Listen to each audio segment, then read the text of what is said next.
తదుపరి ధనుసు రాశి. ధనుసు రాశి వారికి ఈ వారం సానుకూల పరిస్థితులు గోచరిస్తోంది. వివాహాది శుభకార్యాలు ఒక కొలికి వస్తాయి. మంచి సంబంధం కుదురుతుంది.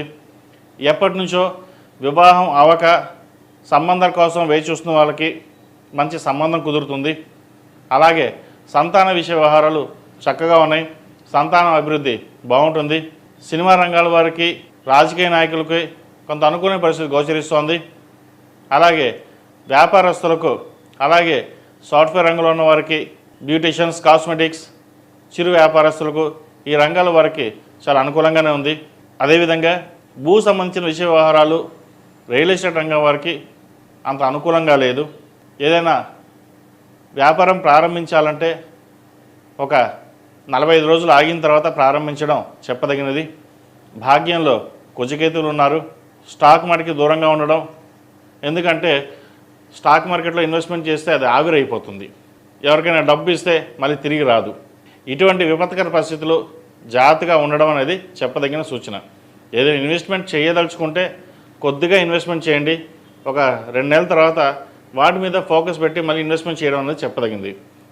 ప్రస్తుతం వ్యాపారం గురించి ఆలోచిస్తున్న వాళ్ళు కొంతకాలం ఆగి ఉండడం మంచిది. ఆల్రెడీ ప్రారంభించిన వాళ్ళైతే కనుక కొన్ని జాగ్రత్తలు మటుకు తప్పనిసరిగా తీసుకోవాలి. అలాగే జీవిత భాగస్వామి ఆరోగ్యం పట్ల కూడా కొన్ని జాగ్రత్తలు తీసుకోవడం చెప్పదగిన సూచన. పర్సనల్ లోన్స్కి, క్రెడిట్ కార్డులకి దూరంగా ఉండడం మంచిది. సాధ్యమైనంత వరకు సేవింగ్స్ గ్రూప్ అయినా ముందుకు వెళ్ళడం చెప్పదగినది. అలాగే ద్వితీయ తృతీయాధిపతి శని చతుర్థంలో వీళ్ళు బాగున్నారు. అర్ధాష్టమి శని నడుస్తోంది. అయితే లేదా అదైపోతుంది, ఇదైపోతుంది అనే భావన ఏర్పడుతుంది. అటువంటి భయాలు ఏమీ పెట్టుకోవద్దు. కాకపోతే పనులు కొంచెం నిదానంగా ఉంటాయి, అంతే తప్పితే కానీ ఏ ఆటంకాలు లేకుండా పని సాఫీగా మటుకి సాగుతుంది. ఈ రాశిలో నిర్మించిన విద్యార్థులకు చక్కగా అనుకూలించే విధంగా గోచరిస్తోంది. పంచమాధిపతి కుజుడు భాగ్యంలో ఉన్నారు. వృత్తిరీత్యా చిన్న చిన్న ఆటంకాలు ఎదురైనా విద్యాపరంగా కూడా ఎటువంటి ఇబ్బందులు ఉండవు. అయితే మనసు చంచలత్వం లేకుండా ఒక నిర్ణయం తీసుకుని నలుగురు సలహాలు తీసుకున్న తర్వాత ముందుకు వెళ్ళండి. అది మంచి అయినా చెడైనా ఏదైనా మీ నిర్ణయాన్ని బట్టే ఉంటుంది. జ్యోతిషాస్త్రం చెప్పబడింది ఏదైనా సరే సూచనల మటుకే, నిర్ణయాల మటుకు మీవే. మన కర్మానుసారైన మన కర్మకి మనమే బాధ్యులం. ధర్మబద్ధంగా మనం వెళ్తే మన కర్మ కూడా ధర్మబద్ధంగానే ఉంటుంది. కాబట్టి మన కర్మకి మనం బాధ్యులం. కాబట్టి ఏదైనా నిర్ణయాలు తీసుకున్నప్పుడు ఆలోచించి నిర్ణయాలు తీసుకోండి. భూ సంబంధించిన విషయ వ్యవహారాలు కావచ్చు, విదేశాల ఉద్యోగం కోసం కావచ్చు, వీసా, H1B, PR సంబంధించిన విషయ వ్యవహారాలు సానుకూలపడతాయి. అతిగా అందరినీ నమ్మి మోసపోకూడదు.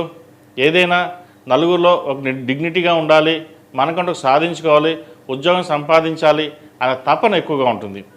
అటువంటి మీద ఎక్కువ ఫోకస్ చేయండి. ఎందుకంటే 3 ఏళ్ళు సుఖపడితే 30 ఏళ్ళు కష్టపడతాం. అదే 3 ఏళ్ళు కష్టపడితే 30 ఏళ్ళు సుఖపడతాం. కాబట్టి ఏ సమయంలో ఏది నిర్ణయించుకోవాలనేది మీదే ఉంటుంది. ఇటువంటి విషయ వ్యవహారాల్లో ఎవరి సలహాలు సూచనలు తీసుకోరు. కాకపోతే పెద్దల సలహాలు సూచనలు తీసుకుని ఒక నిర్ణయానికి వచ్చి ముందుకు వెళ్ళండి. తద్వారా మంచి ఫలితాలు ఉంటాయి. సప్తమంలో గురువు, రాష్ట్రాధిపతి, చతుర్థాధిపతి అయిన గురువు సప్తమంలోనూ బలంగా ఉన్నారు. గురు వీక్షణ చక్కగా ఉంది. అయితే కొన్ని లోన్లు చేతి దాకా వచ్చి చేయి జారిపోవడం అటువంటివి ఇబ్బంది పెట్టే విధంగా గోచరిస్తోంది. అటువంటి వాటికి ఇబ్బంది లేకుండా జాతకరీత్యా ఏదైనా పరిశీలన చేసుకుని ఏదైనా రెమెడీస్ ఉంటే చేసుకుని ముందుకు వెళ్ళండి. మంచి ఫలితాలు సంప్రాప్తిస్తాయి. అదేవిధంగా ఈ రాశివారు సుబ్రహ్మణ్య పాశుపత హోమం చేయించడం, సుబ్రహ్మణ్య స్వామికి అభిషేకాలు చేయించడం తప్పనిసరి. మీ గుళ్ళో కానీ దగ్గరలో ఉన్న దేవాలయాల్లో అభిషేకాలు చేయించండి. మంచి ఫలితాలు ఉంటాయి. ఈ రాశిలో జన్మించిన స్త్రీలకు వృత్తి ఉద్యోగాల పరంగా, వ్యాపార పరంగా సానుకూలంగా ఉంది. అయితే ఆరోగ్యపరంగా కొన్ని జాగ్రత్తలు తీసుకోవాలి.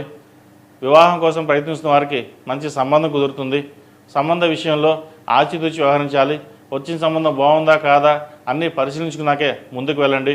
వ్యాపార నిమిత్తం మీరు చేసే ప్రయత్నాలు ఏవైతే ఉన్నాయో చిన్న చిన్న అడ్డంకులు వచ్చినా అవి సమస్యపోతాయి.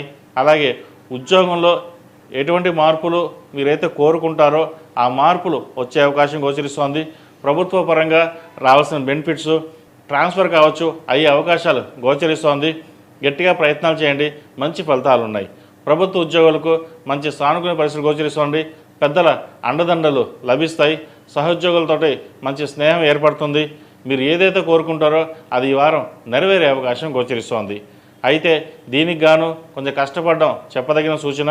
అర్ధాష్టమి నడుస్తుంది కాబట్టి ప్రతి విషయం నిదానంగా సాగుతుంది కాబట్టి 8 శనివారాల శనికి తైలాభిషేకం చేయడం, అలాగే అఘోర పశుపతి హోమం చేయించడం చెప్పదగిన సూచన. ఈ రాశిలో జన్మించిన వారికి కలిసి వచ్చే సంఖ్య 5, కలిసి వచ్చే రంగు తెలుపు. ఏదైనా పని మీద బయటకు వెళ్ళేటప్పుడు సోమవారం కానీ గురువారం కానీ వెళ్ళండి, మంచి ఫలితాలు సంప్రాప్తిస్తాయి. తదుపరి మకర రాశి. మకర రాశి వారికి ఈ వారం వృత్తి ఉద్యోగాల పరంగా కొన్ని జాగ్రత్తలు తీసుకోవాలి.